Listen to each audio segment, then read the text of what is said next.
Oh, it's time for Where in the World is Adam Giardino, our friend from the Uconn Sports Network who joins us every Friday, and he's kind of back in it in the spring session of things, not hanging out on campus at stores. He is in the Boston sports community this weekend. All right, give us the quick cliff notes of where in the world is Adam Giardino this week.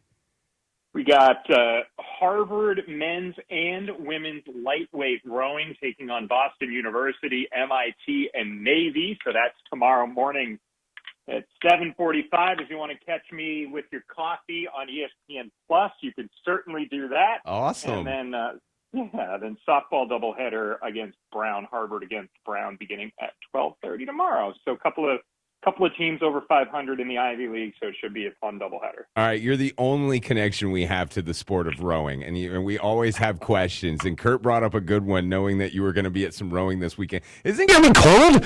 Like, dang, man, I know they don't want to get in the water. Like, that's like, and do they tip? Are there teams that are so bad they tip over? But isn't it cold? I mean, I know this weekend's going to be great, but like, where are we in the rowing calendar? Is this like the first one, or is this at the end of the season?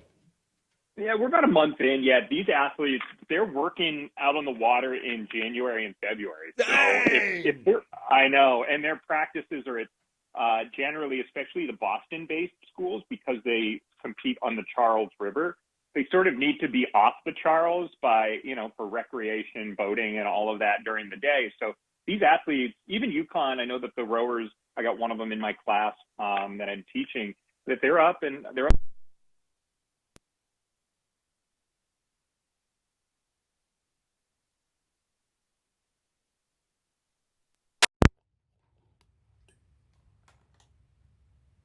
Unreal, man. All right, have fun this weekend. Let's talk a little Uconn sports, though. Adam Giardino, Uconn Sports Network. Let's start with football. No spring game.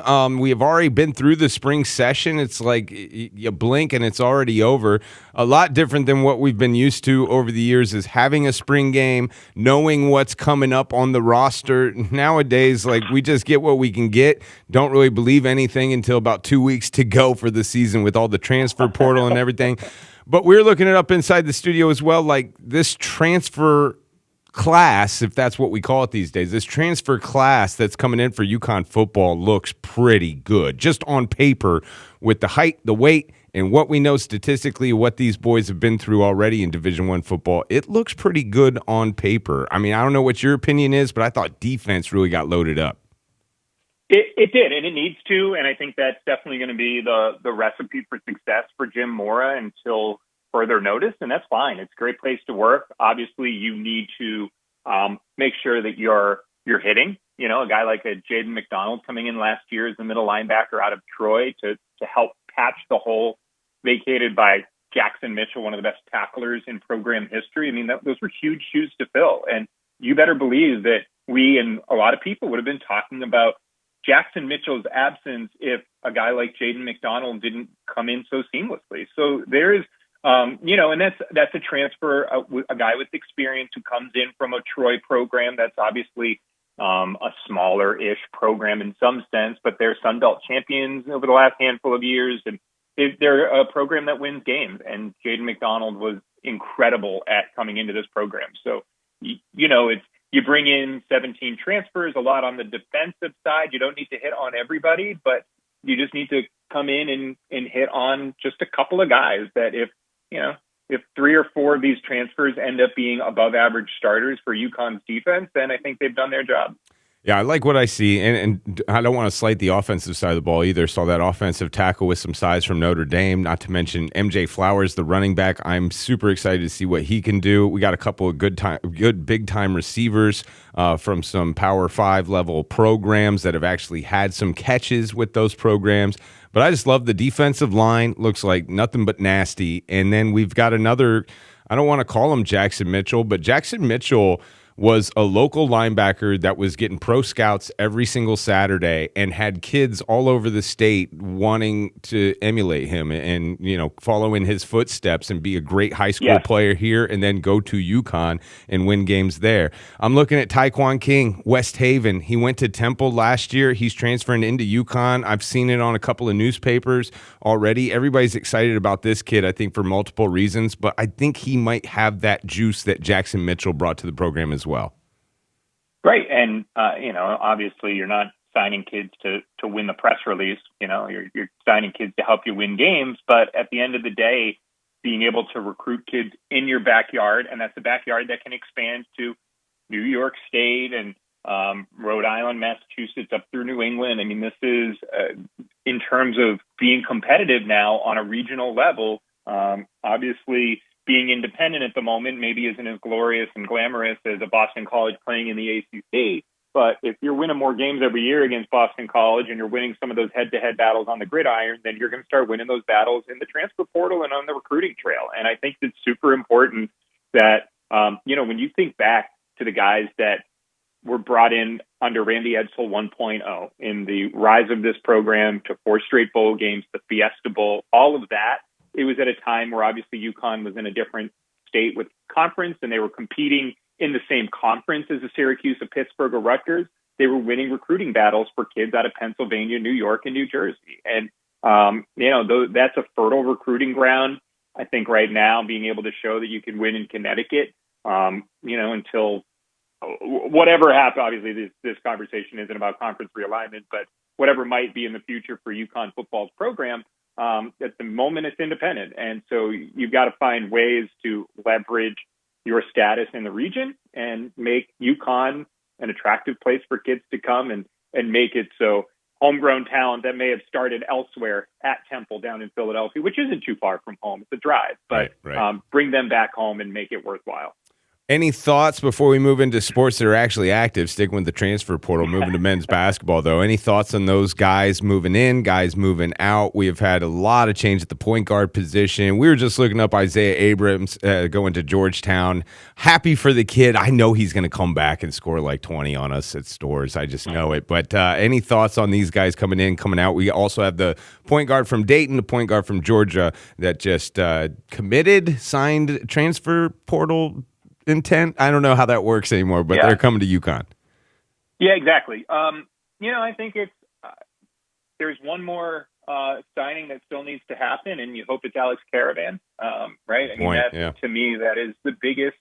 That's the biggest question mark that looms out there. And if it's not him, I believe that they have Alex Caravan +1.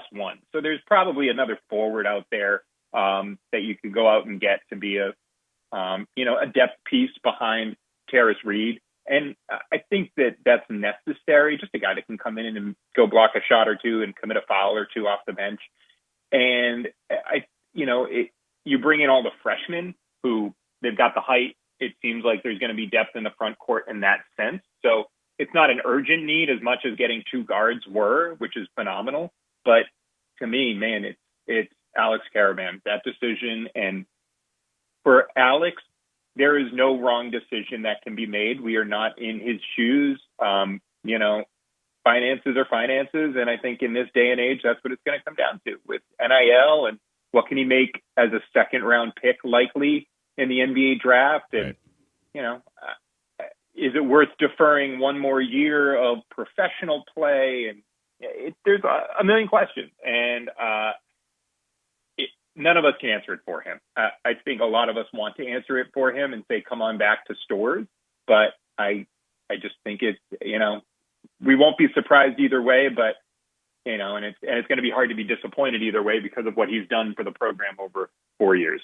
Talking to Adam Giardino, Uconn Sports Network. Let's talk about some sports that are actually happening right now. Uconn baseball, Uconn softball. Out there on the diamond, things are picking up for Coach Pender's Hook C boys. I mean, you kind of explained this to me when we did a game together a couple of weeks ago. Like, they're in the same spot they were in last year. And don't panic. That was a super regional baseball team. Like, okay, that makes me feel a lot better. But 19-17. They're on a little bit of a winning streak right now. I love how Ian Cook's coming out of the bullpen. Got a win yesterday against Seton Hall. 3-game series. They play tonight against Seton Hall and then finish up the series tomorrow afternoon. I think Tyler Minnick is a hard out to get. I like what I see at Rispoli. I think things might be clicking right now for UConn baseball going into the heart of their Big East schedule. Yeah, and the crazy part is that yesterday, your number 1 and 2 starting pitcher when the season started were Ian Cook and Gabe Van Emmen. And those two guys were your second and fourth men out of the bullpen yesterday. And so it's going to take a while to figure this out and figure out what it looks like on a Friday night in conference play. UConn went with a bullpen game, and Jude Abadessa went 1 inning through 31 pitches. They probably were hoping to get 2 innings out of him, but he wasn't effective. So they went to Gabe, and then Van Emmen pitched 2 innings. Ian Cook came in and struck out 8 of 11 outs that he recorded and just overpowered. Didn't allow an earned run, allowed 1 hit, 1 walk, 8 strikeouts on 54 pitches. Brady Aptham got the 6-out save, walking 1 batter. And, this is, pitching coaches are psychologists in a lot of ways. Oh, big time. Big time. Yeah, and it is maybe Josh McDonald's biggest challenge ever is to figure this out, because he's basically cleared the deck from the opening day. You're a super regional team that returns 2/3 of your rotation, and it just doesn't work.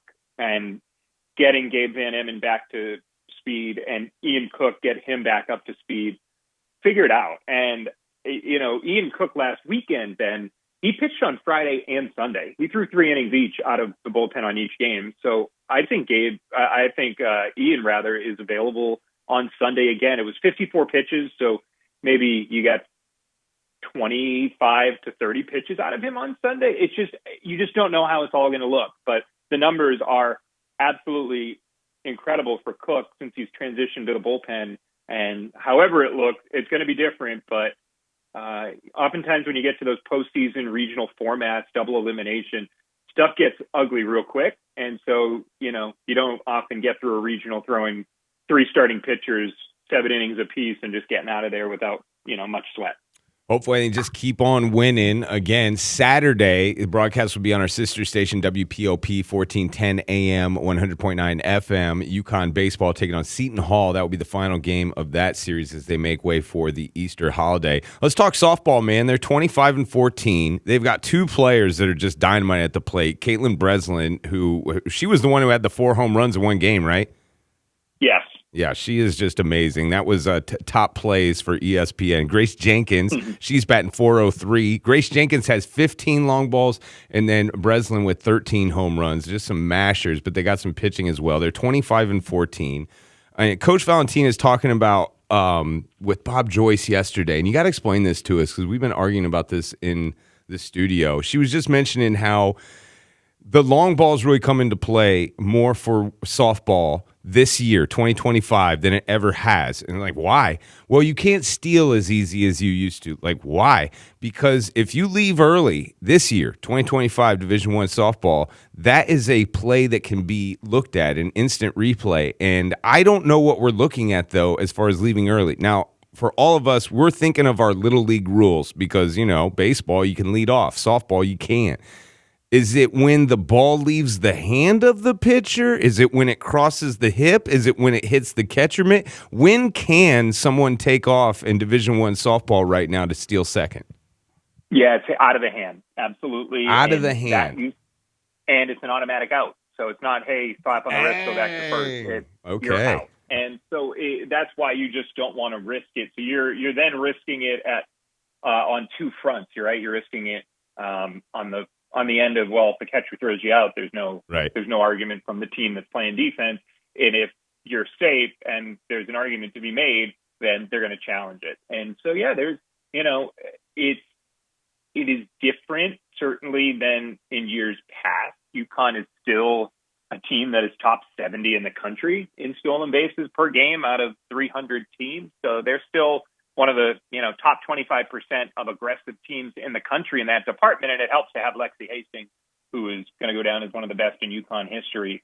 I think it's just a switch in mentality, but this team is at almost a home run and a half per game. They're 17th in the country in home runs. They're 25th in slugging percentage. So this is a team that I think in the Northeast, when Laura first came in, Coach Valentino, we talked about how they had 3 base stealers at the top, and they would bunt, and they would just put so much pressure on the defense. And that has changed, and in a way that's a little unpredictable, because you would think that if you're, a Grace Jenkins with her 15 home runs, she and her sister Hope are from California. And, you oftentimes these cold weather Northeast schools need to figure it out, right? You need to go and on the recruiting trail, get creative and find diamonds in the rough. And by all accounts, Grace and Hope came in as very highly touted recruits, and Laura still got them anyway. And now in their junior season, Grace, that's the single season home run record. UConn has never had somebody hit more than 13 home runs in a season. Caitlin Breslin, as you mentioned, has tied the program record. So UConn has 2 players that have already equaled or surpassed the single season record in the 50 years of UConn softball. So this is a UConn offense unlike that we have ever seen. And Grace Jenkins has played 138 games with UConn. She has 138 runs batted in, which is the program record. So as a junior, she's got about 65 games to go in her career. And from here on out, she's just going to be adding to her career RBI total. It's really remarkable. They take on DePaul. They have a doubleheader today, single game tomorrow for that 3-game set. That's on the road for UConn softball. Adam Giardino, UConn Sports Network. Before you run away, who are you rooting for in the Stanley Cup? These guys, I'm trying to get them on the Carolina Hurricane train, but they're Whaler Hearts, as Kurt flips me off as I say that. There's no Flyers. There's no Rangers. There's no Bruins. There's no Islanders. There's no Penguins. There's nothing in the area really to sink your teeth into. Who are you rooting for in the Stanley Cup this year, sir? Give me somebody different. So I don't know, Minnesota Wild. Give me. Whoa, you're gonna get your Wild on. All right. Or what about the Winnipeg Jets? One of my favorite players growing up was Marian Gaborik, so I do have a soft spot in my heart for the Minnesota Wild. But yeah, or the Winnipeg Jets. At this point, let's break the drought of Canadian teams without a Stanley Cup, and let's do it in the face of both the Canadians and the Maple Leafs. That would really, the Oilers, just really annoy these the original 6 fans, and just make it complicated by all right. So that's you put me Freudian on the back of a leather couch, and I think I've talked myself into being a Winnipeg Jets fan for the next month. They got a really good chance, man. Number 1 seed out there in the West, and fighting the St. Louis Blues in the first round. That's why I love the hockey playoffs, man. Anything can happen. You never know. Anything can happen with this guy. He's going to be out there in the rowing world. 7:45 a.m. is the start time? That's when you crack the microphone? Yeah, we go live at 7:45, baby. So we get out on the launch boat at 7:15. You're on the boat? We're all bundled up, and it's going to be a blast. You're doing this on a boat? The broadcast is from a boat. It's different schools have different procedures, but you can do it on a boat. You can do it in studio. All fun ways of bringing rowing to the masses, Ben. Do you have a life jacket on while you're broadcasting? Yes, they do. Yeah, no, they do give us a life jacket. Awesome. Yeah. I love this. All right. If I can't watch it, I'm taping it somehow. Adam Giardino, catch him on ESPN Plus and all over Boston this weekend, the Sports Network. The UConn Sports Network's where he usually hangs out. Thank you for the time, sir. Have a great weekend. All right, Ben. Later. Awesome stuff.